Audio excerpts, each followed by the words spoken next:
Sebanyak 4 unit rumah warga di Kampung Kedesiblah, Kecamatan Blangpi di Kabupaten Aceh Barat Daya terbakar pada Minggu 26 Maret 2023 sekitar pukul 4.30 sore. Kepala Badan Penanggulangan Bencana Daerah Abdiya Armayadi melalui Kabid Pencegahan, Kesiapsiagaan dan Penanggulangan Kebakaran Nanda Hikmah Fajri mengatakan, 4 rumah yang terbakar diantaranya 2 unit berkonstruksi kayu yang satunya dijadikan gudang merupakan milik Manizar, 43 tahun, istri almarhum Suwardi. Kemudian 2 unit rumah permanen milik Rinaldi Bayur Saputra, 55 tahun, dan milik Budi Nauli, 65 tahun.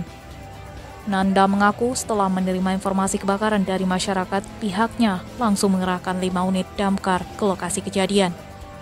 Namun, dikarenakan posisi rumah konstruksi kayu yang terbakar sangat berdempetan dengan rumah permanen, membuat api sangat cepat menjalar hingga membesar dan membakar isi dalam rumah permanen milik korban. Selain rumah dan isinya, api juga menghanguskan 1 unit mobil Daihatsu Veroza milik korban Rinaldi Bayur Saputra. Api baru berhasil dipadamkan sekitar pukul 6.30 sore. Sementara itu untuk penyebab kebakaran masih dalam proses penyelidikan pihak kepolisian setempat. Demikian, Ilyas melaporkan.